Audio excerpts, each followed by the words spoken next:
Two women walk through the gardens of Versailles on a sunny afternoon, but as they pass beneath a shaded grove, something changes. The air stills, the light dims, and their worlds are turned upside down. This is the true story of the Versailles time slip, a moment that defies history and refuses explanation.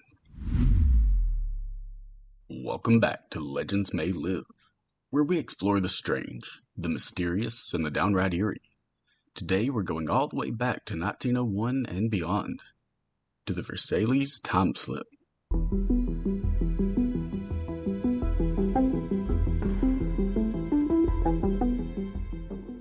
It was meant to be a holiday, a hard-earned getaway for two academics. The well-respected scholars, Charlotte Moberly and Eleanor Jourdain, arrived in Paris on a summer afternoon in 1901. They weren't thrill-seekers or ghost hunters. They weren't looking for mystery or anything of that nature. If anything, their pursuits were in the measurable and verifiable. They pursued knowledge above all. Moberly was the principal of St. Hugh's College in Oxford. She had a brilliant mind.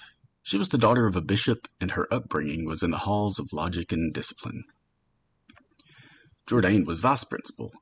She was an educator with a deep love for French history and culture. She was preparing to relocate to Paris. Moberly had joined her for a brief tour of the city before her move. They shared a passion for knowledge and an admiration for Marie Antoinette.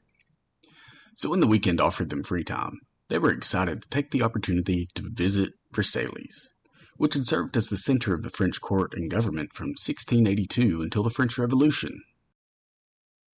On August 10th, 1901, the sun was high and the air was thick with the stillness of a European summer as the women arrived. They stepped off of their train and walked up the promenade. Though everything was beautiful and fascinating with towering walls and carefully sculpted artwork, it wasn't the palace that interested them. What really drew their attention was the Petit Trianon, the private retreat of Queen Marie Antoinette. It was a hidden estate nestled in the gardens, just this quiet, intimate, beautiful smaller place, which was built in 1768. As the ladies walked along, admiring the garden and the hedgework, they're following along the map, but they make a wrong turn somewhere. Then they try to get their bearings, but they realize the path that they're on isn't one that's listed on the map. Curiosity captivated the two, so they kept walking. Then they came to a footbridge that seemed very old-fashioned, even for 1901. The rest of the estate was well-maintained and kept up with the highest quality modern standards. So this did seem odd, but they were off the map path, so they thought maybe this was just an unused part of the estate that they really don't put as much attention to.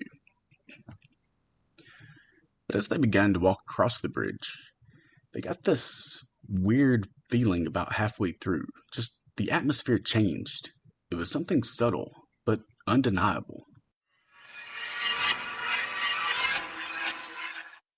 Jourdain would later describe it like this. Everything suddenly looked unnatural. The trees seemed flat, like a backdrop. Even the sunlight felt wrong, lifeless, as if we walked out of the world we knew and into something staged. They pressed on, following what they thought was the correct route back to the Petit Trianon, but nothing was familiar. They passed two men sitting in the shade near an old-fashioned building, like something from the 18th century. The men were dressed in gray-green coats with tricorn hats and long cloaks. They seemed almost frozen in space. They didn't move or speak, and the whole scene just seemed out of place. Jourdain thought they looked like palace gardeners, but odd, not like any she had seen. They looked almost like hyper-realistic wax figures.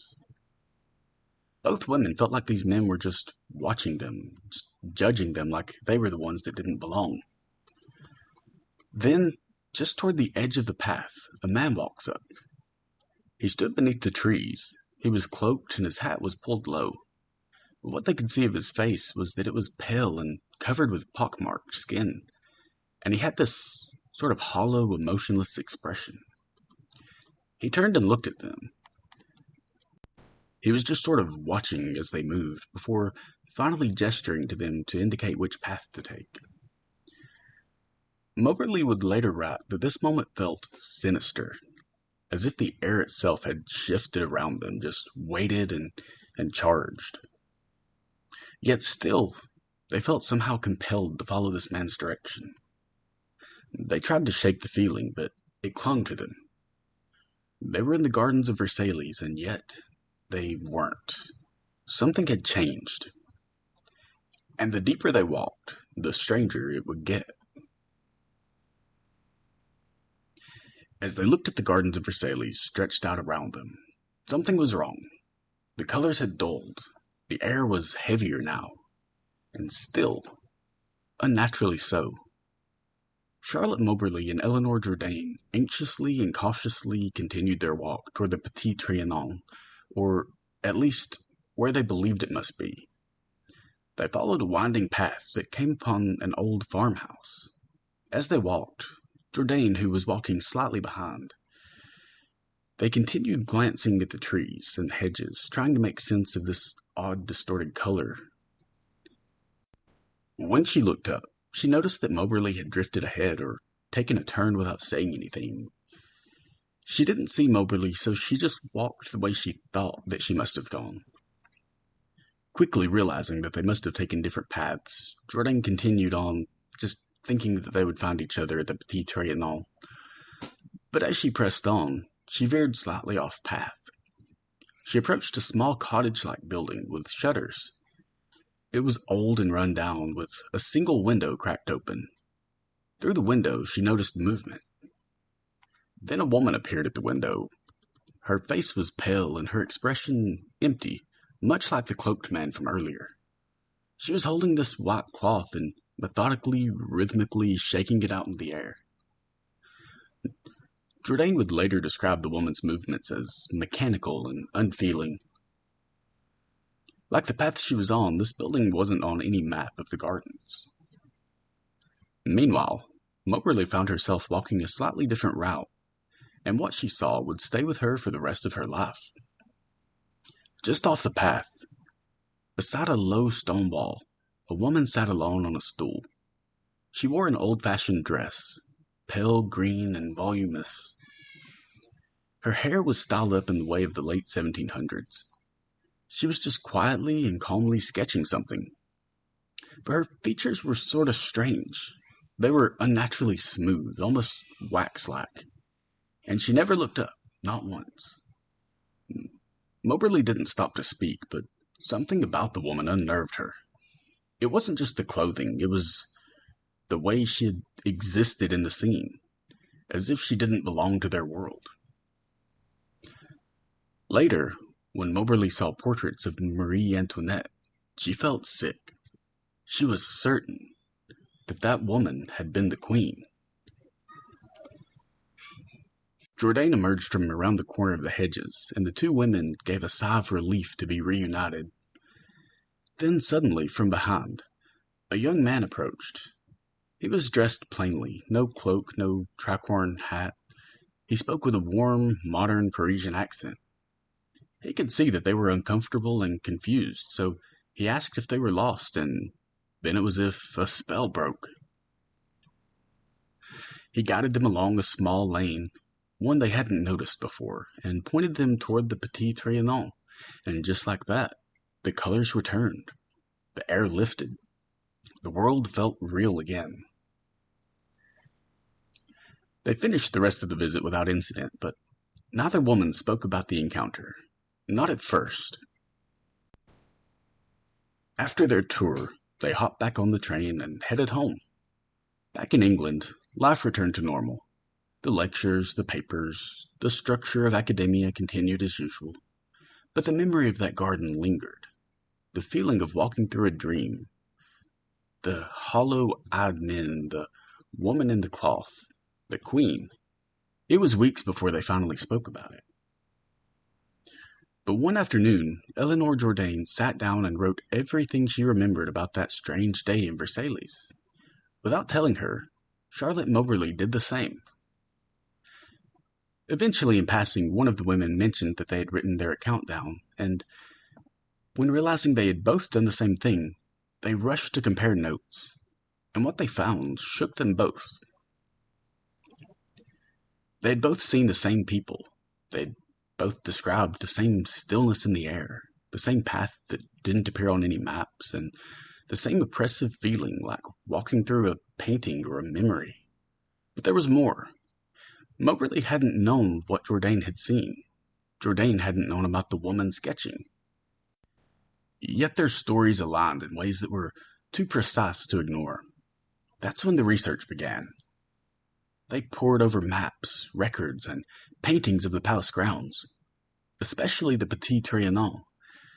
Several of the buildings, they recalled, didn't exist in 1901, but they had existed in the 18th century. They found drawings of the exact footbridge, but it was impossible that this is the one that they saw because it was removed during the early 1800s. They identified the cloaked man as resembling the Comte de Vaudreuil, a known figure in Marie Antoinette's inner circle. And the woman at the window shaking a cloth? It matched the description of a maid who had tended to the Queen's quarters right before her arrest. Then came the final detail. The date that they had wandered through Versailles, August 10th. In 1792, on that very date, Marie Antoinette had been seized by the revolutionaries, dragged from the palace, imprisoned, and condemned. Had they stumbled into some kind of emotional imprint? Had the garden remembered? Or had time thinned just enough for them to pass through? In 1911, a decade after their strange journey, the women published their findings in a book called An Adventure, but under pseudonyms. They knew the risks. They were women, academics, in a society where credibility was everything.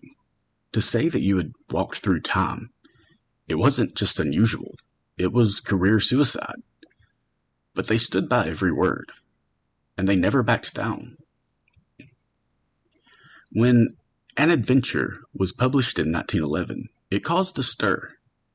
Written under the names Elizabeth Morrison and Frances Lemon, the book didn't reveal its authors' true identities until years later. At first, it was treated like a curiosity, sort of like an old, odd ghost story from a pair of anonymous travelers. But once people learned who had written it, that changed everything. Two highly respected academics from Oxford claiming that they had walked through a ripple in time. It wasn't just scandalous, it was dangerous. Critics dismissed it as fantasy. They called it a shared delusion at best. One reviewer called it a charming exercise in self-deception. Others labeled it spiritualism, wishful thinking, or even Victorian hysteria. But the details wouldn't go away. Their descriptions of the palace grounds, the clothing, the placement of paths, buildings, and people, many of those elements weren't public knowledge in 1901. Some of them wouldn't be rediscovered until after the book's publication. They hadn't just imagined Versailles. They had described a version of it that no longer existed. So what really happened? Some say it was a time slip, a moment where the veil between centuries thinned. Others suggested a residual haunting, an echo of August 10th, 1792, replaying like a recording, burned into the grounds of Versailles. There are others who say it was a shared psychic experience, shaped by suggestion, stress, or even heat stroke. And of course, some believe it was an elaborate hoax. But that raises a question. What did they have to gain? They made no money, they didn't seek fame. If anything, they risked their reputations, and for a decade they stayed silent, so why publish it at all? Maybe because they believed that what they saw mattered. That they had witnessed something real, something important, and something that shouldn't be forgotten. Charlotte Ann Moberly died in 1937. Eleanor Jourdain in 1924. Neither ever retracted a word. The gardens of Versailles have seen revolution, bloodshed, betrayal, and beauty. They've stood still while the world around them changed.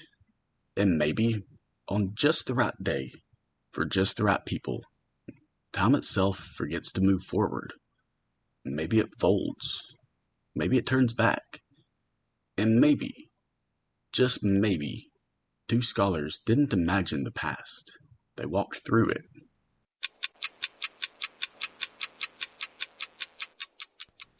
Thanks for joining me on Legends May Live. If you enjoyed today's episode, please remember to like, subscribe, and send it to a friend who loves the strange and mysterious. Until next time, keep your eyes open, because you never know when you might be somewhere you shouldn't be.